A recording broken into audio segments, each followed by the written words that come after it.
السلام عليكم ورحمة الله وبركاته. ازيكم حبايب قلبي، اخباركم ايه؟ كل سنة وانتم طيبين. بمناسبة الشهر الكريم، النهاردة ان شاء الله هنعمل مع بعض صوابع الجلاش بالقشطة.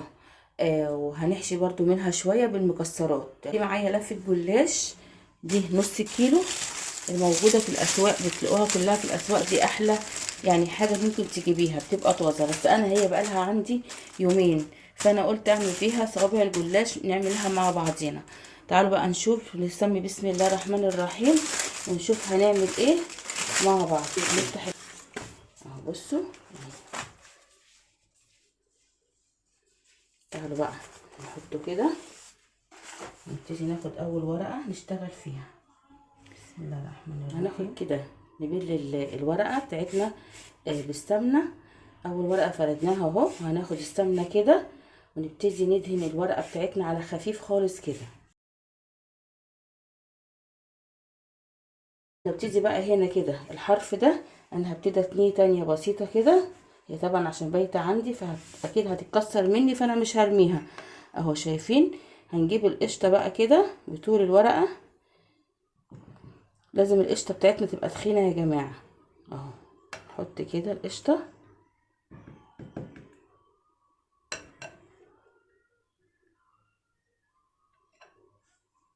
شايفين كويس معايا كده اهو. حطيت اهو بطول الورقة كده، وهنبتدي بقى على خفيف خالص كده نتني الورقة بالمنظر ده كده اهو. بصوا بقى، اضغطي كده عليها، اهم حاجة عشان الكريمة ما تطلعش منها اهو. شايفين؟ منتهى السهولة، الورقة اتلفت معايا والكريمة ما خرجتش منها خالص. دلوقتي انا هجيب الصينية بتاعتي اللي هعمل فيها اهي، وهبتدي ارص فيها الورقة اللي انا عملتها بالمنظر ده كده اهو. شايفين كده؟ هنعمل كمان واحدة مع بعضينا. انت ممكن تحطي ورقتين، والورقتين برضو تعملي كل ورقة كده وتحطي. يعني طبعا الجلاش دوت تخين معايا لان كل ورقتين لازقين في بعض، مش عارفه اسلكهم من بعض. شايفين؟ فانا هضطر اعملهم كده مع بعضيهم. فانا طبعا مش هرميها، انا هعملها وهتطلع في منتهى الجمال.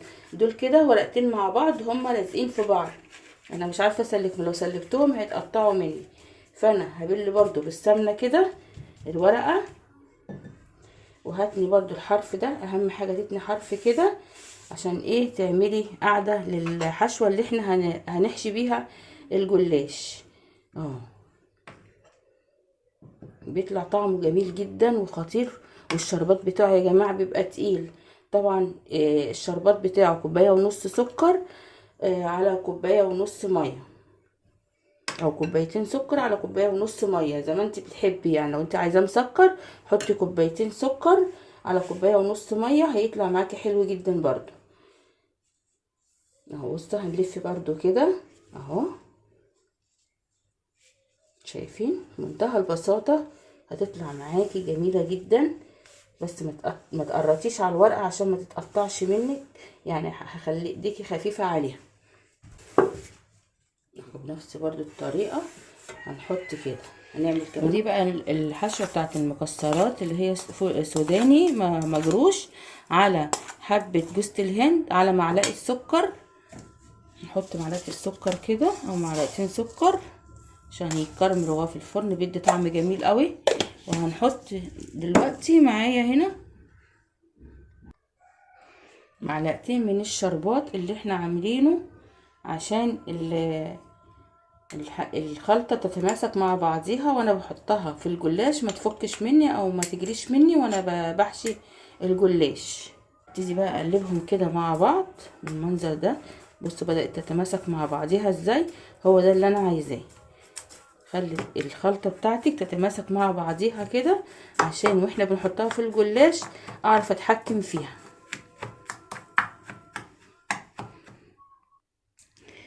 كده الخلطة معايا جاهزة. انت بقى عايزة تضيفي لها اي اضافات تانية ضيفي. عايزة تضيفي لها قرفة، عايزة تضيفي بندق، فستق، لوز، الحاجات اللي موجودة عندك. انا موجودة عندي السوداني وجوز الهند وحطيتهم. ما تحطيش الزبيب في الحشوة، مش هينفع الزبيب يا جماعة عشان بيتحروق جوه جوه الجلاش، وبرده هيبقى يعني مش هيخليني عارفه الف الجلاش كويس. تعالوا برده نعمل مع بعض حشوه المكسرات، هنشوف بتتحشي ازاي. طبعا اللفه معايا ضايعه، فانا بحاول على قد ما اقدر اطلع منها يعني الجلاش اللي انا بعمله يبقى كويس على قد ما بقدر. انا كده دهنت الورقه اللي انا هحط عليها الورقه التانية برضو، شايفين مقطع ازاي؟ برضو هلفه، يعني متقلقيش لو هي متقطعه معاكي، حاولي تسويها كده بالراحه اهو، وهعدلها كويس كده وهلفها وهتطلع معايا ممتازه برضو. ما تقوليش بقى اتقطعت وهرميها، لا، ممكن لو اتقطعت معاكي قوي برضو زياده عن كده وانتي مش عارفه تعملي فيها حاجه، مسكيها بقى، يعني غير دي طبعا الصينيه اعمليها بقى حادقه، امسكيها قطعي الجلاش خالص كده، اعمليه زي الشرايط كده وحطيه في قلب الصينيه، وحطي جزء تحت وعليه اللحمه المفرومه بتاعتك او الجبن، وبعد كده تروحي حاطه الجزء التاني وتسقيها بالحليب وتدخليها الفرن يطلع معاكي جميله. ما ترميش الجلاش يا جماعه، الجلاش دلوقتي بقى غالي والحاجه بقت غاليه. شايفين انا اهو الورقه مكسره وعملتها وهلفها وهتطلع في منتهى الجمال اهو. بصوا بقى طريقه المكسرات اهي، شايفين بقى المكسرات متماسكه معايا ازاي. لكن انت لو محطتيش المعلقتين العسل دول مش هتعرفي تتحكمي فيها. بصي بقى بايدك كده وحاولي تلميها كده على بعضيها كده اهو كده، نحط حبه في الاخر برضو هنا. بصوا هلفها في منتهى البساطه ومنتهى الجمال وهتطلع معايا خطيره. اهم حاجه بس متتكيش على الورقه قوي، لان طبعا الورقه ممكن تتفتح مننا اهو. بصوا ولا اكني كان فيها حاجه اهو. طبعا احنا كلهم هنحطهم في صينيه واحده، يعني ده كله انا هعمل في صينيه واحده مش في صينيتين اهو. حاولي تقربيهم كده من بعضيهم، وهكمل برضو الكميه زي ما وريتكم كده، ونشوف بقى هنعمل ايه.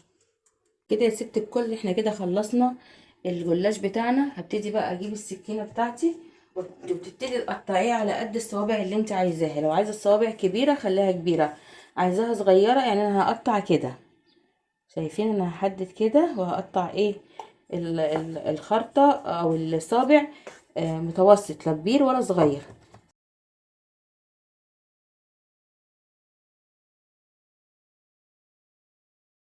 معانا اهي السمنه بتاعتي.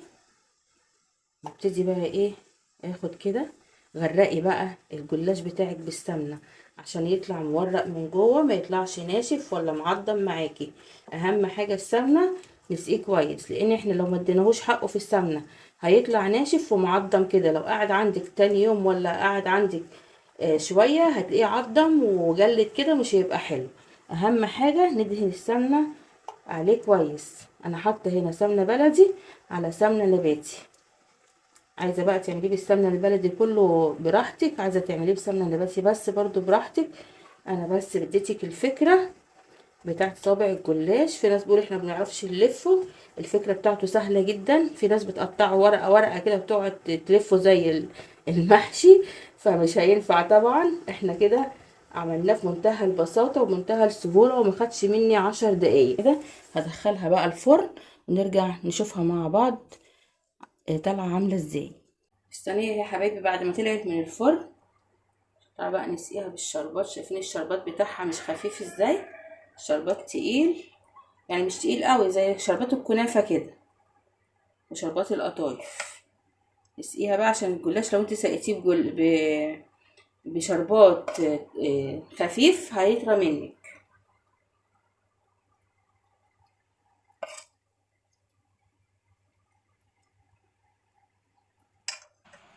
وبكده يا حبايب قلبي بقى خلصت صوابع الجلاش. شايفين دي اللي محشيه بالمكسرات، ودي اللي محشيه بالقشطه. شايفين جميله ازاي؟ جربوها بقى، والصوابع ماسكه نفسها وحلوه وطعمها بيبقى خطير جدا.